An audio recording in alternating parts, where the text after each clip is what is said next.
बिस्मिल्लाहिर्रहमानिर्रहीम। गाल्टन के chapter number 37 के पार्ट नंबर 1 की वीडियो स्टार्ट करेंगे। और ये चैप्टर क्या है हमारे पास, हीमोस्टेसिस एंड ब्लड कोएगुलेशन। सही है, तो सबसे पहली बात तो ये हमें पता यही होना चाहिए कि हीमोस्टेसिस का मतलब है, तो haemo means blood and stasis means standing. तो हीमोस्टेसिस क्या है, basically it is the prevention of the blood loss.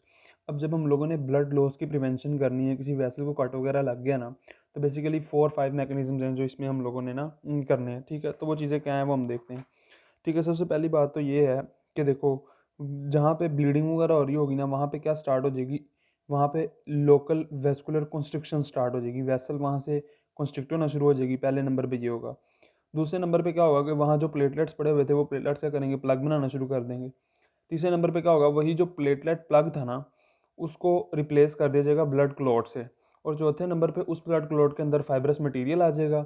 और पांचवें नंबर पे क्या होगा कि वो जो क्लॉट है वो रिट्रैक्ट कर जाएगा। सही है, तो हम लोगों ने देखा भाई 4-5 चीज़ें हैं। पहले हमारे पास वेस्कुलर कॉन्स्ट्रिक्शन थी, फिर प्लेटलेट प्लग था, फिर हम लोगों ने देखा ब्लड क्लॉट था, और फिर हमारे पास क्या होगा, फाइब्रस टिश्यू ग्रो करेगा और इवेंचुअली क्लॉट की रिट्रैक्शन हो जाएगी। तो सबसे पहले हम अपना पहला टॉपिक स्टार्ट करते हैं जी, वेस्कुलर कॉन्स्ट्रिक्शन। अच्छा जी, अब ये वेस्कुलर कॉन्स्ट्रिक्शन होगी कैसे।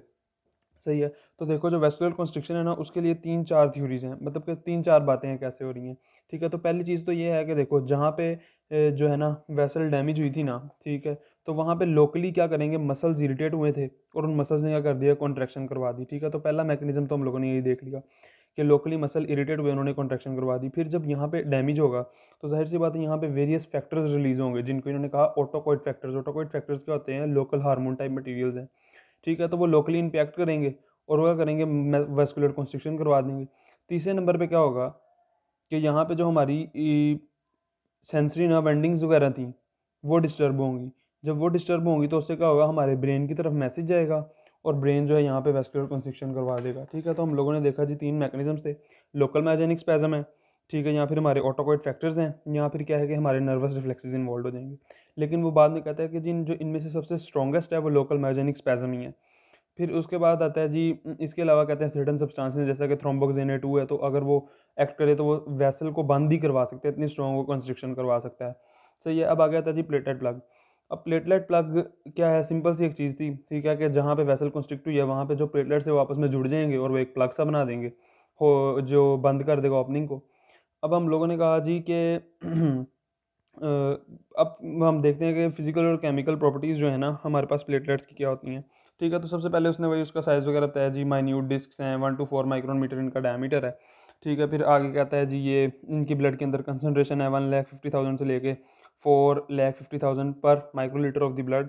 ठीक है, इसी तरह जो है अगर हम लोग इनकी हाफ लाइफ डिस्कस करते हैं तो 8 से 10 डेज तक इनकी हाफ लाइफ है।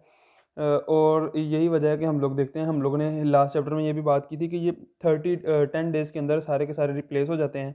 ठीक है, 30,000 इनकी डेली की प्रोडक्शन रेट है, 30,000 डेली बन रहे हैं और 10 दिनों के अंदर अंदर इनको तकरीबन रिप्लेस कर दिया जाता है। 8 से 10 दिन तक इनकी हाफ लाइफ थी। अब आगे आता है जी इनकी कैरेक्टरिस्टिक्स। तो सबसे पहली बात हम लोगों को पता है प्लेटलेट्स हैं और ये किससे बनते हैं, मैकेरियोसाइट से बनते हैं।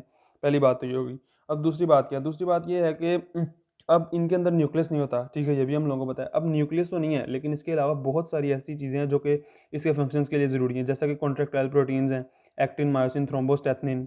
ठीक है, इसके अलावा इनके अंदर गोल्जी एपेटस ज़्यादा है, जो कि एंडोप्लाज्मिक रेटिकुलम ज़्यादा है, जो लार्ज अमाउंट ऑफ कैल्शियम को स्टोर करेगा। इसके अलावा ये इनके अंदर एंजाइम सिस्टम बहुत एफिशिएंट है, जो एडीपी को प्रोड्यूस कर रहा है, प्रोस्टाग्लैंडिन्स को प्रोड्यूस कर रहा है, फाइब्रिन स्टेबलाइजिंग फैक्टर को प्रोड्यूस कर रहा है, ग्रोथ फैक्टर को प्रोड्यूस कर रहा है। तो इस तरह काफ़ी सारी चीज़ें जो है ना, इसका एक मतलब एंजाइम सिस्टम काफ़ी बेहतर है, जो ये सारी चीज़ें जो हैं जो हमें वेस्कुलर कंस्ट्रिक्शन के लिए चाहिए उनको प्रोड्यूस करेगा। अब इसके बाद इसकी एक और इम्पॉर्टेंट बात है कि प्लेटलेट्स जो इनकी सरफेस के ऊपर होता है एक ग्लाइकोकैलिक्स का कोट। तो अब ये ग्लाइकोकैलिक्स का कोट नॉर्मली क्या करता है कि वेस इनको आपस में एडहेयर होने से बचाता है। लेकिन जब हमारे पास कोई डैमेज होता है वेस्कुलर, तो ग्लाइकोकैलिक्स कोट की कैरेक्टरिस्टिक्स चेंज हो जाती हैं, जिसकी वजह से वो इनकी आपस में जो है ना वो करवाना शुरू कर देगा इनकी मतलब इनको आपस में जोड़ना शुरू कर देगा, इतना स्टिकीनेस को इंक्रीज कर देगा। और इम्पोर्टेंट बात यह है कि आगे हम देखेंगे कि जो कोएगुलेशन है उसके हर स्टेप में हमें फॉस्फोलिपिड्स चाहिए। तो जो प्लेटलेट्स की मेम्ब्रेन है वो as a source of phospholipids भी होती हैं। सो ये फिर आगे वही बात है जी, 8 से 10 दिन की हाफ लाइफ थी और उसके बाद इनको टिश्यू मैक्रोफेज सिस्टम जो है वो डिस्ट्रॉय कर देगा। अब आ गया था जी प्लेटलेट प्लग। ये तो हम लोगों ने प्लेटलेट की करेक्टरिस्टिक्स देखी थी। अब प्लेटलेट प्लग बेसिकली बनेगा कैसे, तो वो हम देखते हैं नेक्स्ट पेज पे। अच्छा जी, अब यहाँ पे देखते हैं जी प्लेटेड प्लग कैसे बनेगा। ठीक है, ये डायग्राम, ये सारा कुछ क्या है जी, सिंपल एक प्लेटेड आया, ठीक है, अब इसने देखा यार ये क्या हुआ, ये तो हमारी एंडोथीलियम डैमेज हो गई है, ये नीचे से हमें कोलेजन नज़र आ रहा है। तो ये क्या करेगा, ये जाके ये सर्टन एक प्रोटीन्स है यहाँ पे जिन्हें हम कहते हैं वॉन विलिब्रेंट फैक्टर, ये भी हम आगे डिस्कस करेंगे कि फैक्टर नंबर 8 है, ब्लड कोagulation फैक्टर्स होते हैं मुख्तलिफ। तो जो फैक्टर नंबर 8 है उसका लार्ज पार्ट होता है जिसे हम कहते हैं वॉन विलिब्रेंट फैक्टर। तो ये वॉन विलिब्रेंट फैक्टर क्या करेगा, ये जो हमारे प्लेटलेट्स थे उनके रिसेप्टर्स ऊपर इनके पड़े होते हैं, उनके साथ बाइंड कर देंगे। रिसेप्टर्स वॉन विलिब्रेंट फैक्टर जो कि डैमेज एंडोथीलियम में एक्सपोज हुआ है उसके साथ बाइंड करेगा। अब जैसे ही उसके साथ बाइंड करेगा ना, तो इसके अंदर कुछ करेक्टरिस्टिक्स इसकी चेंज हो जाएंगी। देखो पहले ये शेप थी, शेप चेंज की तो हम कहेंगे सूडोपोडिया प्रोजेक्ट होना शुरू हो जाएंगे। ठीक है, इरेगुलर सी शेप होगी और अपने अंदर से बहुत सारी चीज़ें रिलीज़ करेगा। ठीक है, जिसमें हमारे पास क्या आता है जी, एडीपी आता है। ठीक है, हमारे पास क्या आता है, थ्रोम्बोक्सिनेट आता है, प्लेटलेट एक्टिवेटिंग फैक्टर आता है। तो ये ग्रेन्यूल्स इसने रिलीज़ कर दिए। सही है। तो अब हम लोगों ने क्या देखा जी कि अगर हम लोग चाहते हैं कि प्लेटलेट प्लग बने, सबसे पहले क्या होगा कि प्लेटलेट आगे लगेगा वॉन विलिब्रेंट फैक्टर के साथ, फिर क्या करेगा, अपनी कैरेक्टरिस्टिक्स को चेंज करेगा, अपने अंदर से मुख्तलिफ चीज़ें रिलीज़ करेगा। अब आगे हम उन्हीं चीज़ों को डिस्कस करने लगे हैं।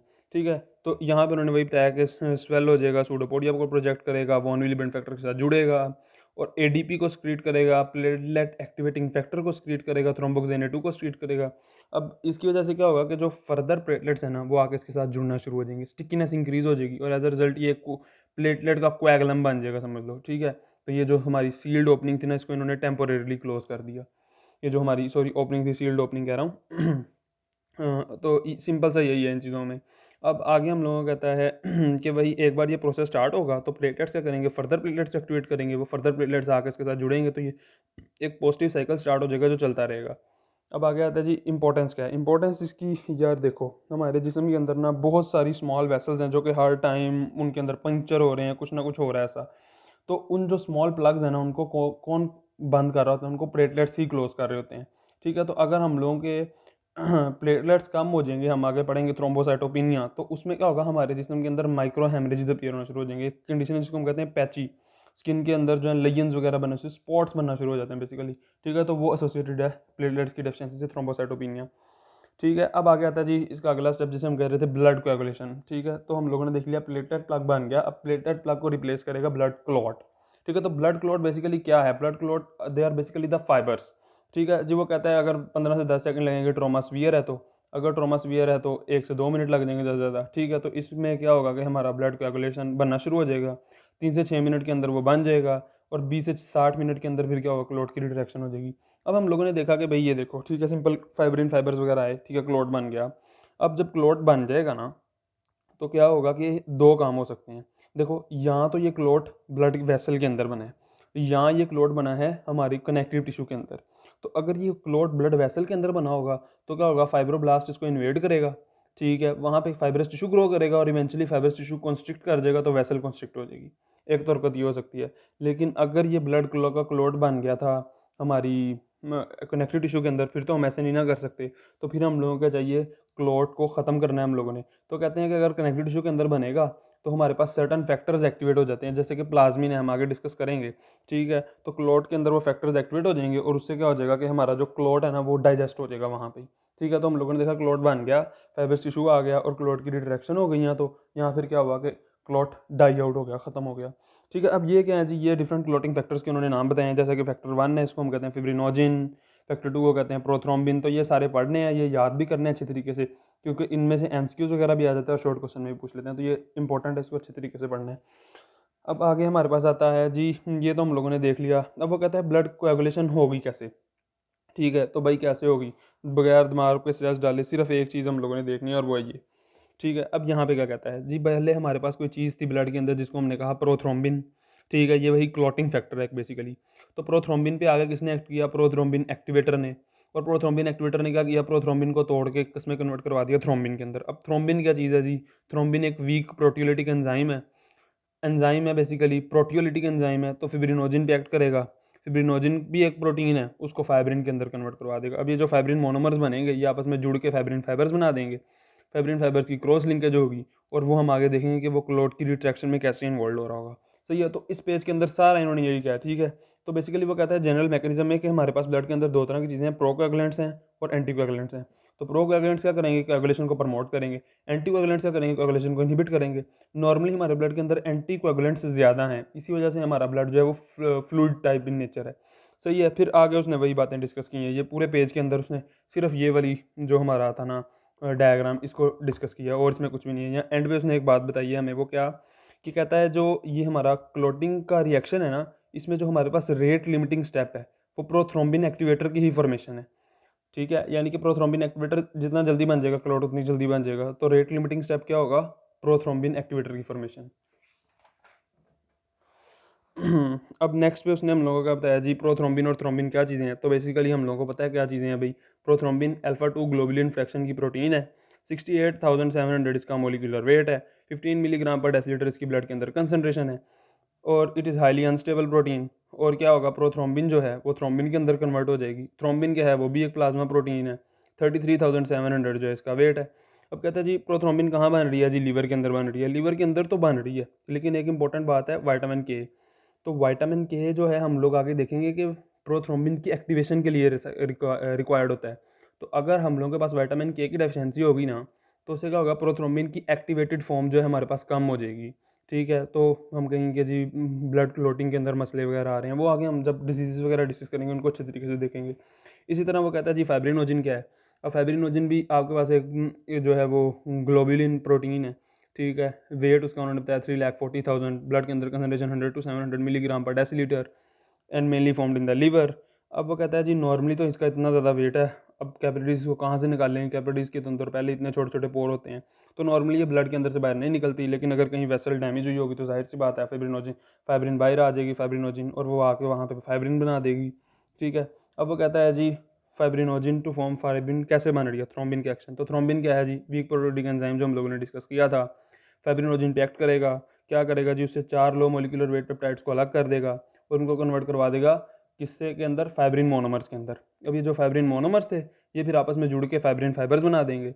फिर फाइब्रिन फाइबर्स में पहले वो कहता है अर्ली स्टेजेस के अंदर हमारे पास हाइड्रोजन बॉन्ड्स होंगे, लेकिन लेटर स्टेजेस में क्या होगा, एक फैक्टर स्कीट होगा। हम लोगों ने पढ़ा था प्लेटलेट्स में से एक फैक्टर था जिसे हम कह रहे थे फाइब्रिन स्टेबलाइजिंग फैक्टर। तो ये जो फाइब्रिन स्टेबलाइजिंग फैक्टर है ये बेसिकली क्या करेगा, ये जाके इस थ्रोम्बिन पे एक्ट करेगा, सॉरी ये जो हमारे थे फाइब्रिन फाइबर्स थे, और इनको आपस में क्या करवा देगा, इनके आपस में हाइड्रोजन बॉन्डिंग को की बजाय अब यहाँ पे स्ट्रॉन्ग कोवलेंट्स बॉन्ड्स हो जाएंगे, ठीक है ना। तो फाइब्रिन स्टेबलाइजिंग फैक्टर है जिससे कोवलेंट बॉन्ड्स बनना शुरू हो जाएंगे और क्रॉस लिंकेजिंग बड़ी स्ट्रॉन्ग हो जाएगी। एक और इंपॉर्टेंट बात है कि अब देखो थ्रोम्बिन था वो फिब्रिनोजिन को फिब्रिन के अंदर भी कन्वर्ट करवा रहा है। थ्रोम्बिन ही है जो कि प्लेट फाइब्रिन स्टेबलाइजिंग फैक्टर जो था उसको एक्टिवेट भी कर रहा है, यानी fibrin stabilising factor inactive form में स्क्रीट हो रहा था। और उसको एक्टिव करने के अंदर भी किसका रोल है, उसको एक्टिव करने के अंदर भी हमारे पास रोल जो है वो थ्रोम्बिन का ही है।